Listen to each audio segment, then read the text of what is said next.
Encuentran toneladas de droga en la peluquería de Valeria Márquez. Omar García Harfuch, el titular de la Secretaría de Seguridad Ciudadana de la Ciudad de México, está ofreciendo una conferencia de prensa para hablar de un importante decomiso. Vamos a escuchar. Lejos de lo que todos pensaban, algo que nadie imaginó, pero las pruebas son irrefutables. Valeria Márquez trabajaba de mano con Ricardo N., ayudándole a lavar millones de dólares e incluso a guardarle mercancía. Pero ¿cómo era esto posible? ¿Por qué Valeria hacía esto?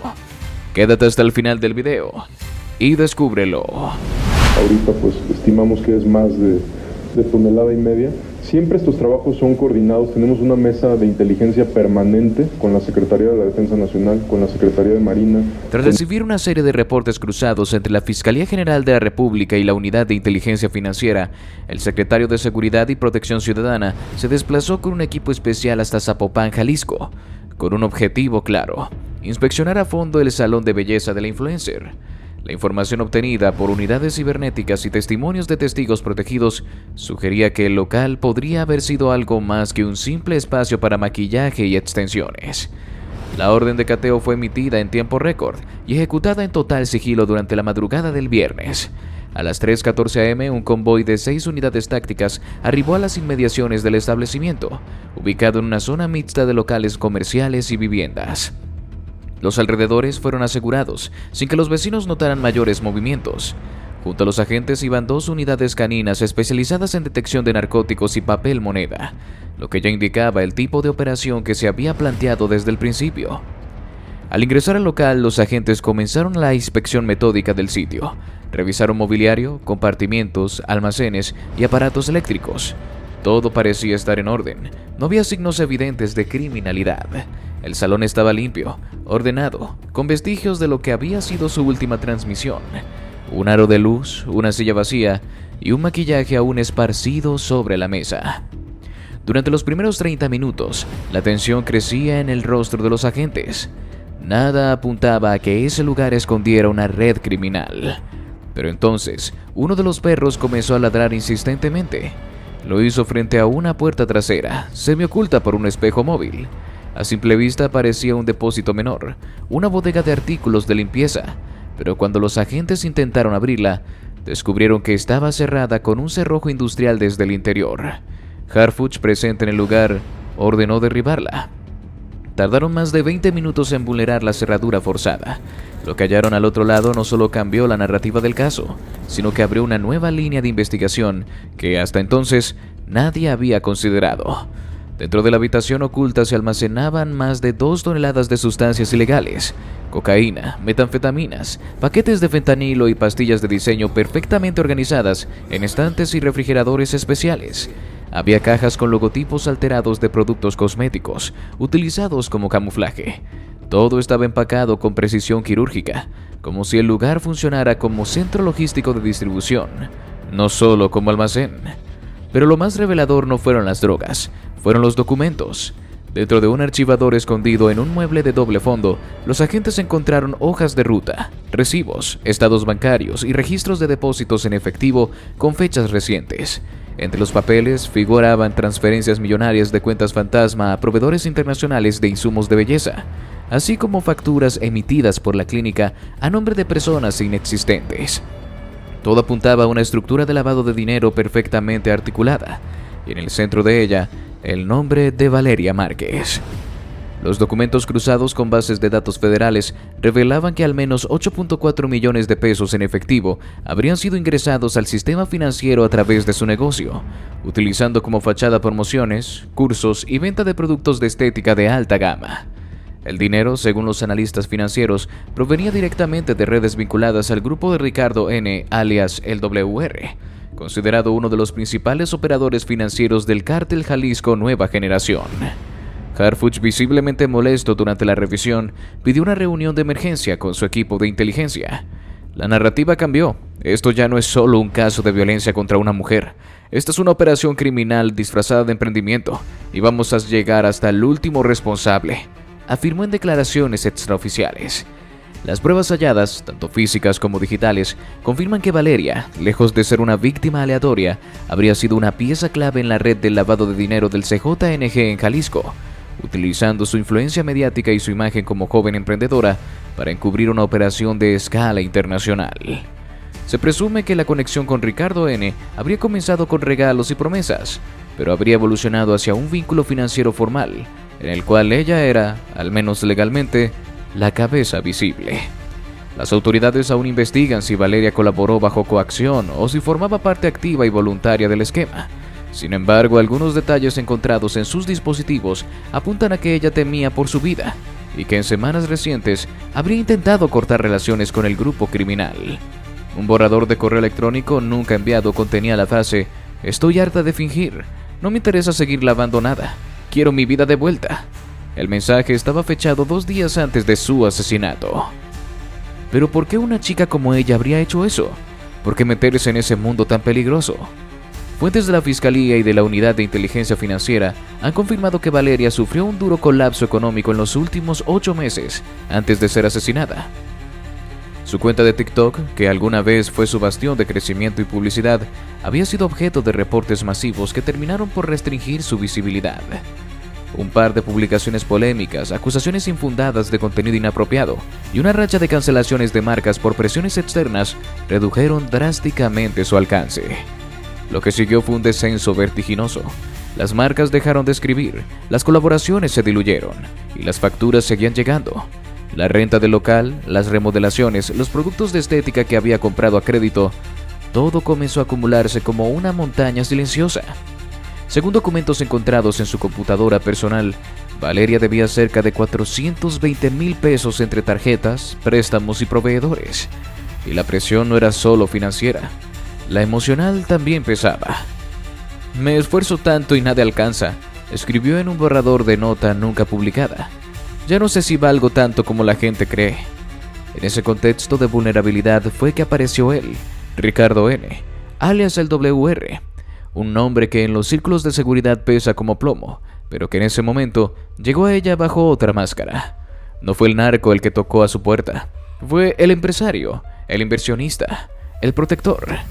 Se presentó como un hombre de negocios con interés en expandir marcas de cosméticos, alguien que buscaba jóvenes talentos para posicionarlos en redes. Y Valeria, desesperada, lo escuchó. Las conversaciones iniciales no eran distintas a las que tenía con cualquier posible patrocinador. Hablaron de estética, de campañas, de colaboraciones, pero pronto el discurso cambió. Ricardo N. le ofreció una salida total: cubrir sus deudas, financiar la expansión de su clínica, regalarle el auto que tanto soñaba. A cambio tenía que permitir que ciertas transacciones pasaran por su negocio.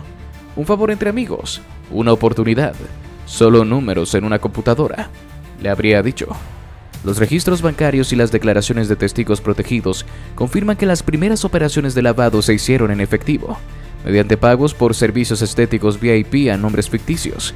Dinero sucio ingresaba al sistema con facturas legales emitidas desde su cuenta empresarial. Y así comenzó la red. Lo que arrancó como un favor, como un salvavidas financiero, rápidamente se transformó en una trampa de oro. Valeria al principio creyó tener el control. Pensó que podía manejarlo, que se trataba de algo temporal, que mientras nadie saliera lastimado, no pasaba nada. Pero el dinero llegó rápido, y con él, la dependencia. En 2 meses había saldado casi todas sus deudas. En 4 había remodelado el local, comprado un nuevo equipo y hasta contratado personal. Su cuenta volvió a crecer, sus seguidores regresaron y las marcas empezaron a tocar la puerta otra vez. Nadie sabía que detrás de ese renacer había billetes manchados y promesas peligrosas. Lo que las investigaciones muestran ahora es que esa relación laboral se intensificó con el tiempo. Ricardo N. no solo utilizaba su salón como fachada, también le pedía encubrir movimientos físicos, paquetes disfrazados de insumos de belleza que eran entregados a terceros, reuniones privadas en el lugar durante horarios cerrados, e incluso grabaciones de videos para redes que servían como cortina para transferencias.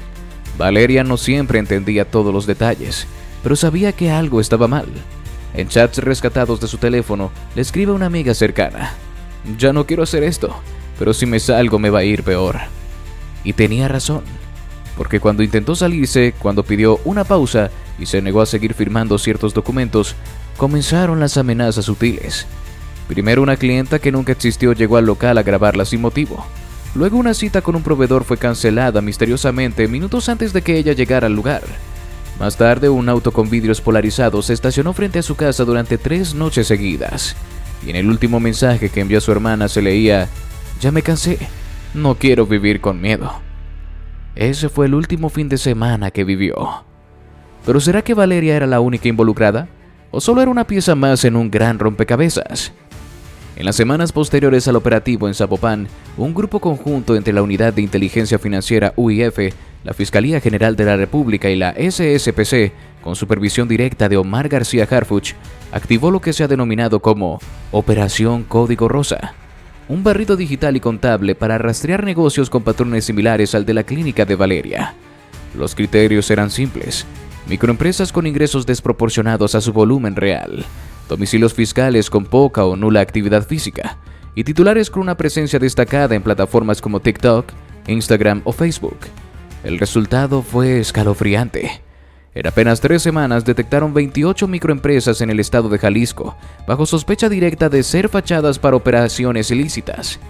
Los giros eran variados, desde barberías con estética urbana hasta boutiques de ropa importada, estudios de uñas, cafeterías con marca personal, agencias de marketing digital, tiendas de suplementos o servicios de asesorías de imagen.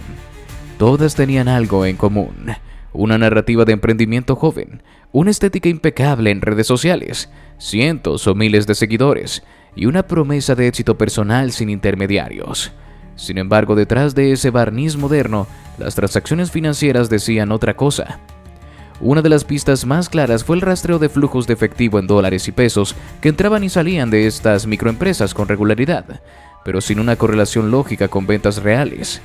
En muchos casos, las facturas emitidas estaban dirigidas a empresas fantasmas. En otros, los ingresos se disparaban de forma súbita durante 1 o 2 días, para luego caer por completo.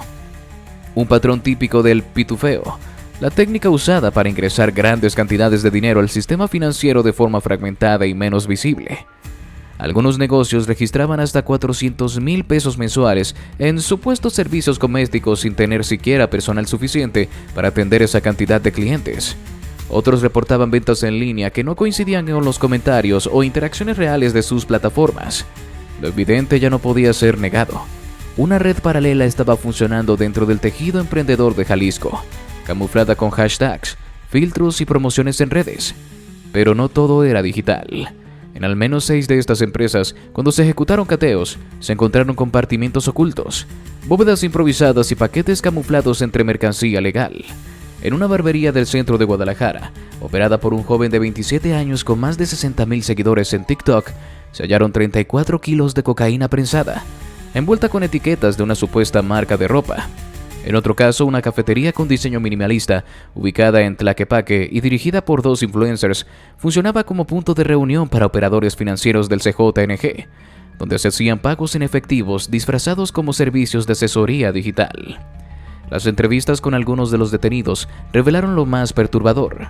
Muchos de ellos entraron por necesidad, igual que Valeria. Historias repetidas de proyectos truncados, de deudas que no podían pagar, de sueños que se desinflaban en una economía cada vez más exigente y con menos oportunidades. El narco ya no llegaba con rifles ni amenazas, sino con propuestas. Dinero rápido, sin preguntas, a cambio de prestar una cuenta, de emitir unas facturas, de recibir un paquete o permitir una reunión en el local. Lo que empezó como un trato simple, crecía, y cuando querían salirse, ya no había forma.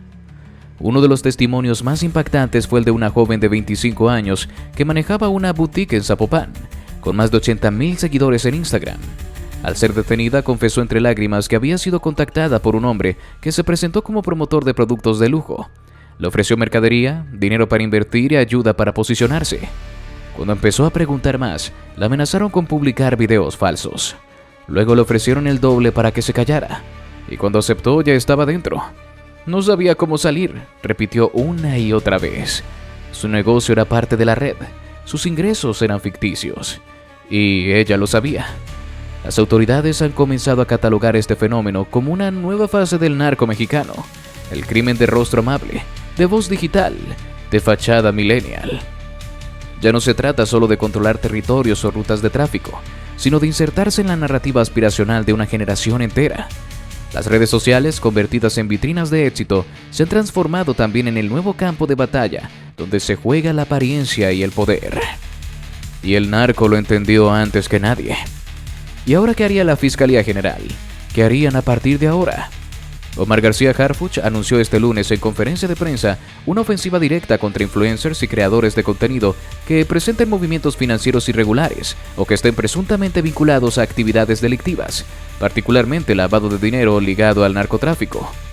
No importa si tienen 1 millón de seguidores o un solo video viral, si están ayudando a lavar dinero del crimen organizado, los vamos a tratar como lo que son, delincuentes, y vamos a ir por ellos. Estén donde estén, declaró Harfuch desde el Palacio Nacional, en una rueda de prensa que generó revuelo inmediato tanto en medios como en plataformas digitales. El anuncio llega tras el asesinato de la influencer Valeria Márquez, quien fue ejecutada en plena transmisión en vivo en Zapopan, Jalisco, y cuyo salón de belleza fue encontrado días después con más de 2 toneladas de narcóticos y documentos que revelaban su presunta participación en una red de blanqueo de capitales para el cártel Jalisco Nueva Generación. Ya no se trata solo de narcos escondidos en la sierra. Hoy el crimen organizado se viste de emprendimiento, se disfraza de éxito digital, se mueve en redes y aparenta lujo. Pero detrás de esa fachada hay dinero sucio, operaciones ilícitas y complicidad criminal, sentenció el secretario. Harfuch detalló que a raíz de la muerte de Márquez, la Unidad de Inteligencia Financiera UIF y la FGR detectaron al menos 28 microempresas en Jalisco con patrones similares. Negocios dirigidos por jóvenes de entre 20 y 30 años, con fuerte presencia en TikTok, Instagram y Facebook, pero con flujos de dinero inconsistentes con sus actividades reales. Tenemos nombres, cuentas, contratos falsos y pruebas de transacciones millonarias sin justificación. Esto no es una cacería de brujas, es una operación quirúrgica contra quienes han creído que pueden esconderse detrás de un celular y una sonrisa. Se acabó. El funcionario federal confirmó que se creará una unidad especial dentro de la SSPC, en coordinación con el SAT y la UIF, para monitorear cuentas en redes sociales con movimientos sospechosos y operaciones fuera de los parámetros fiscales normales. Además, se establecerá un canal de denuncia ciudadana para reportar actividades irregulares sin necesidad de revelar la identidad del denunciante. No vamos a criminalizar a quienes sí trabajan de forma honesta, aclaró Harfuch. Pero si una cuenta reporta ingresos de $500,000 al mes y vende cursos de automotivación sin contenido ni asistencia registrada, es evidente que están cubriendo algo más. El secretario también mencionó que se han iniciado conversaciones con plataformas tecnológicas como TikTok, Meta, Instagram y YouTube, con el fin de establecer protocolos de cooperación para detectar irregularidades financieras o vínculos con estructuras delictivas.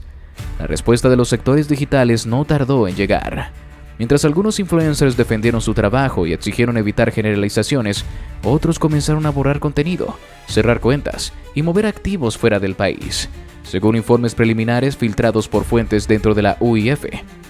La presidenta Claudia Sheinbaum respaldó la iniciativa en un mensaje publicado pocas horas después.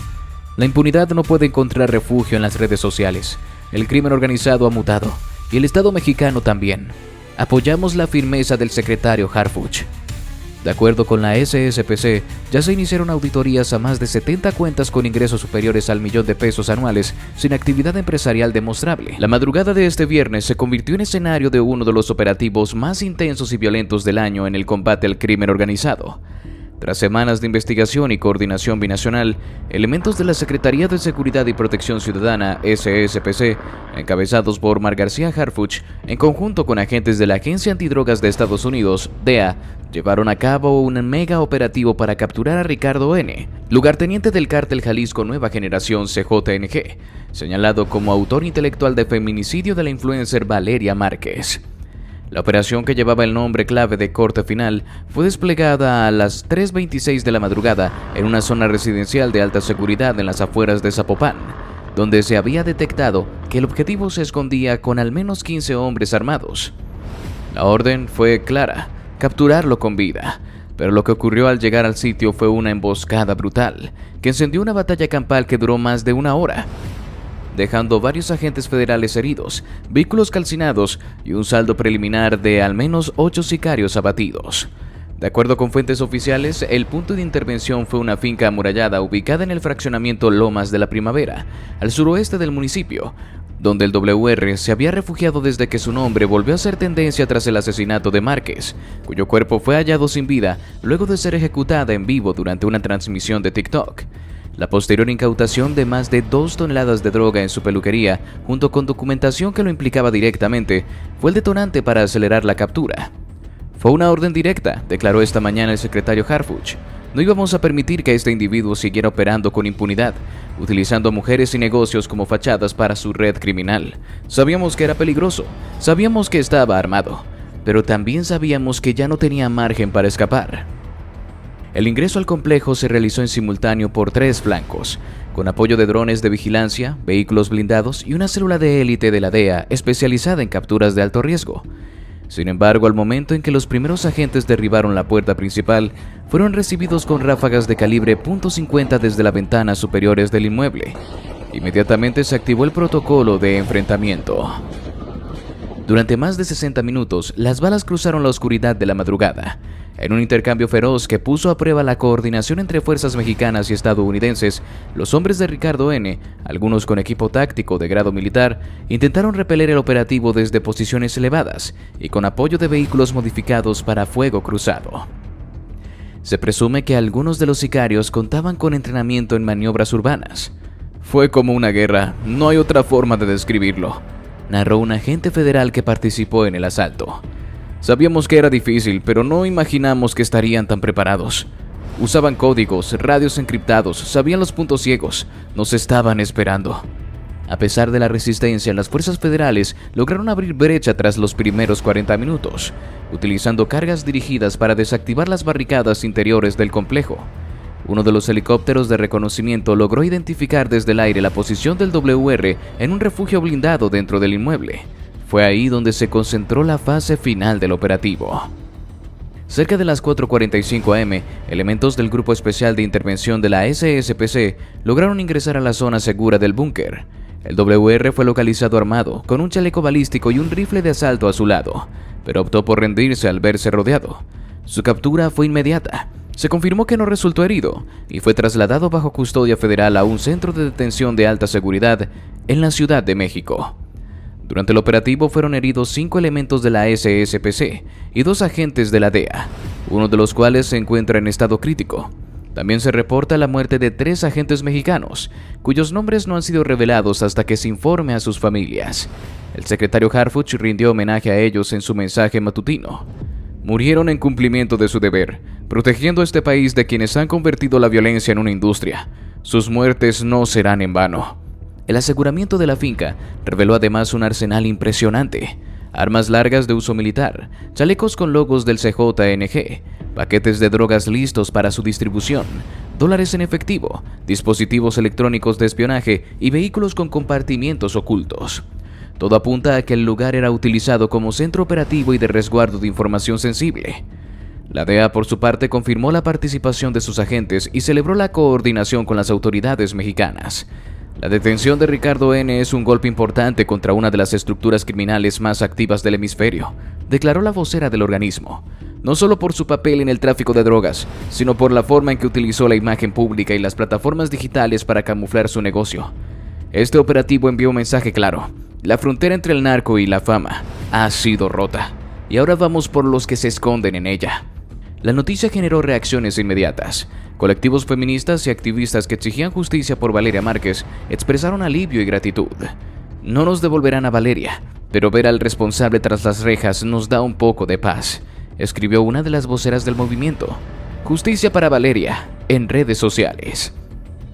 Sin embargo, el gobierno federal no da el caso por cerrado. De hecho, Harfuch adelantó que la detención del WR abre una nueva etapa en la guerra contra el CJNG y sus redes urbanas. Se presume que el WR estaba en contacto con al menos 7 microempresas en Guadalajara que operaban como fachadas por el lavado de dinero, muchas de ellas manejadas por jóvenes con presencia en redes sociales.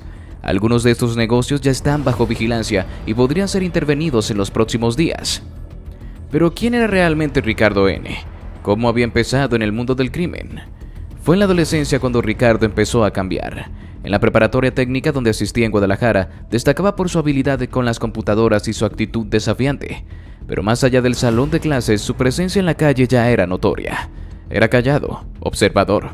El tipo de joven que siempre sabía más de lo que decía. A los 17 lo atraparon por primera vez intentando robar motocicletas junto a un primo. Pasó 3 días en el reclusorio y salió por falta de pruebas. Ese fue su primer contacto con el sistema judicial. Y no sería el último. Los primeros pasos reales en el mundo criminal llegaron a los 20 años. Un conocido de su colonia, un tal El Ranas, sicario de medio pelo con acceso a armas, le ofreció trabajar como chofer de confianza para movidas discretas. Le pagaban bien, en efectivo, sin preguntas. Ricardo aceptó. Así comenzó, llevando sobres, paquetes, personas. Lo que no sabía era que esos recados no eran simples encargos. Eran parte de una red de transporte de dinero, armas y droga del entonces creciente cártel Jalisco Nueva Generación. Su lealtad, su eficiencia y sobre todo, su silencio hicieron que rápidamente se ganara la confianza de sus jefes. Para los 23 años, ya no era el chofer, era el coordinador de logística de una célula operativa entre Guadalajara y Manzanillo. Supervisaba entregas, gestionaba pagos, negociaba sobornos. Pero lo más importante es que comenzó a aprender de administración, lavado de activos y manipulación financiera. Ricardo no era bruto, sabía que el dinero sucio, si no se limpiaba, no servía de nada, así que empezó a estudiar, no en una universidad, sino en la práctica. Pagó a contadores, abogados y asesores para que le enseñaran cómo mover dinero sin dejar huella.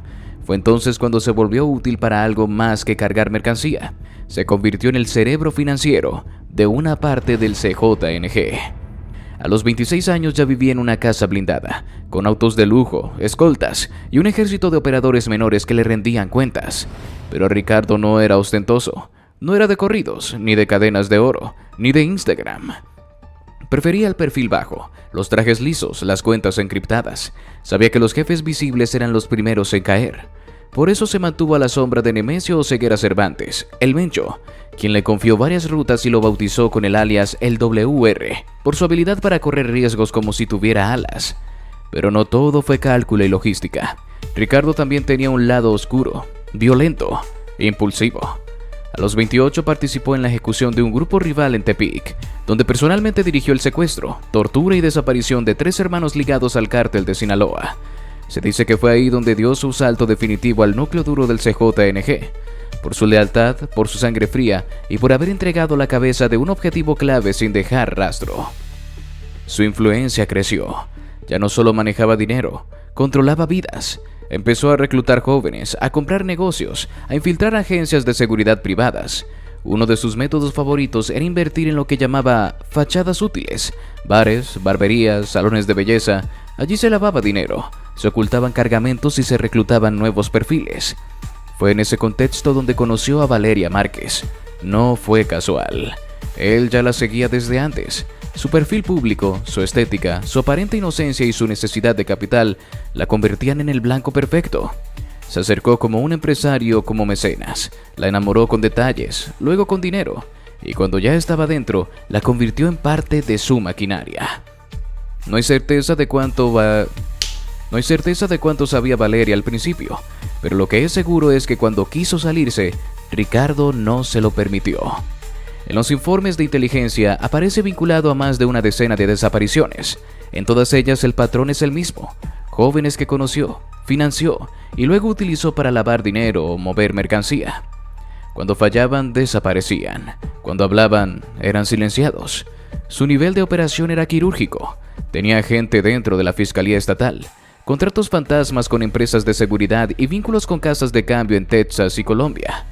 Pero quizás el acto más brutal que se le atribuye fue lo ocurrido en el Arenal, Jalisco, en 2021, cuando ordenó la ejecución pública de 4 elementos de la Policía Estatal que interceptaron por error uno de sus cargamentos disfrazados como kits médicos. Según testimonios protegidos, Ricardo no solo autorizó la ejecución, sino que pidió que fuera grabada y enviada como mensaje a sus propios colaboradores. Era su forma de decir que no había margen de error. Ese video, que nunca se filtró, fue usado por la DEA para clasificarlo como objetivo prioritario clase A en 2022. Pese a su creciente notoriedad en los círculos de inteligencia, Ricardo logró mantenerse en libertad durante más de una década. Cambiaba de residencia cada semana, usaba documentación falsa y vivía rodeado de escudos humanos, tanto físicos como digitales. Su celular jamás salía con él. Usaba mensajeros, hablaba en códigos, sus cuentas estaban a nombre de testaferros y sus empresas tenían registros perfectamente maquillados. Sin embargo, su obsesión con el control terminó siendo su punto débil. Cuando Valeria intentó cortar la relación, tanto emocional como financiera, Ricardo la vio como una amenaza, y no solo por lo que sabía, sino porque su rechazo fue interpretado como traición. La decisión de asesinarla fue personal, emocional, rompió con su estilo metódico. Fue un crimen impulsivo, transmitido en vivo, que desató el huracán que finalmente lo arrastró. ¿Ahora qué harían las fuerzas federales? ¿Qué diría Harfuch? Eran las 9:01 de la mañana cuando Harfuch entró, vestido de negro, rostro severo, papeles en mano. Saludó con una inclinación leve de cabeza, sin sonreír. No era una rueda de prensa triunfal, era más bien una rendición de cuentas. El país necesitaba saber qué pasó, cómo ocurrió, qué se logró y sobre todo si valió la pena. Buenos días a todas y todos. Comenzó, con la voz firme que lo caracteriza. Hoy me presento aquí no solo como secretario de Seguridad, sino como servidor público comprometido con una verdad. La impunidad no puede tolerarse, venga de donde venga, ni se disfraza de fama, ni se escude en el silencio. El silencio fue absoluto. Cada palabra se clavaba como un dardo. Harfuch relató paso a paso cómo se planeó la operación. Confirmó que la intervención fue coordinada con la DEA, luego de una investigación de inteligencia que cruzó datos financieros, geolocalización y testimonios protegidos. Detalló cómo se localizó el búnker en las lomas de la Primavera, cómo se establecieron 3 flancos de ingreso y cómo se resistió un ataque armado de más de 1 hora por parte de los hombres del WR.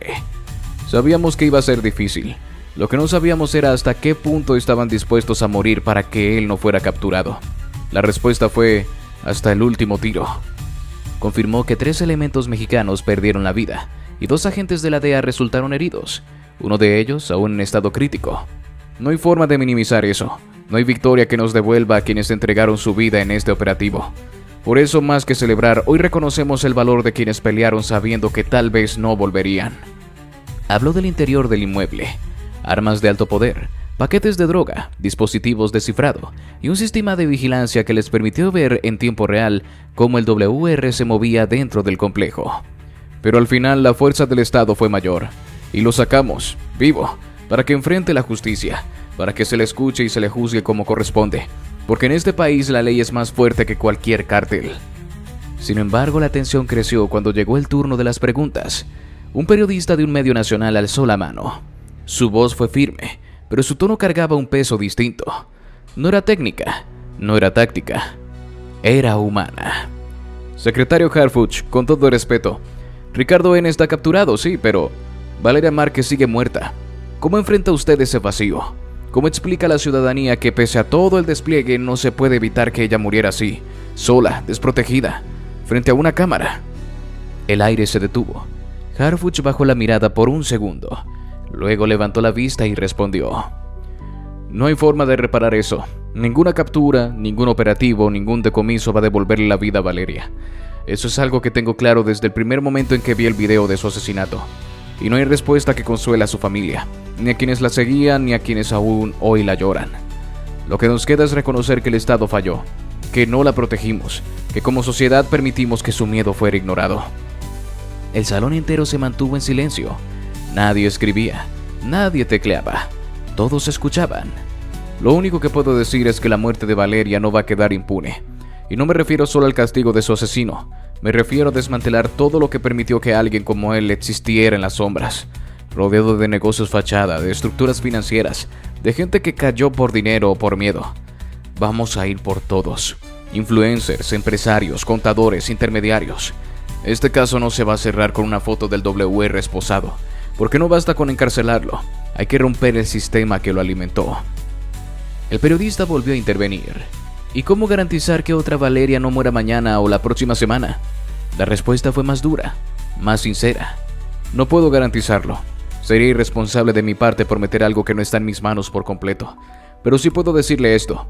Cada amenaza que llegue a nuestras oficinas, cada señal de riesgo, cada petición de ayuda de una mujer, de una influencer, de una ciudadana común, será tomada con la máxima seriedad, porque ya no estamos en el México donde solo se protegen a quienes tienen contactos. Estamos en un país que quiere cambiar, que ya no soporta más pantallas manchadas de sangre. La sala rompió en aplausos, no de celebración, sino de respeto. Harfuch no estaba prometiendo milagros, estaba poniendo el rostro frente a una herida abierta. Y eso en este país es más de lo que muchos han hecho. Antes de terminar, recordó una frase que había leído en una de las publicaciones antiguas de Valeria, una frase que ella había escrito cuando tenía apenas 19 años, en uno de sus primeros lives. Yo no quiero ser famosa, yo solo quiero ser libre. Harfuch la repitió en voz alta, la dejó flotando en el aire. Eso pedía Valeria, libertad. Y ese es ahora nuestro deber, que otras como ella no tengan que morir por soñar con una vida propia, que ninguna más se sienta sola al decir no, y que si alguna vez siente miedo sepa que este estado la va a escuchar. Y así llegamos al final de este video. Si te gustó, te invito a que nos des tu me gusta para seguir haciendo más videos como este. Además de que no olvides suscribirte y activar la campanita para que no te pierdas ninguno de nuestros nuevos videos. Te deseo un gran día. Hasta la próxima.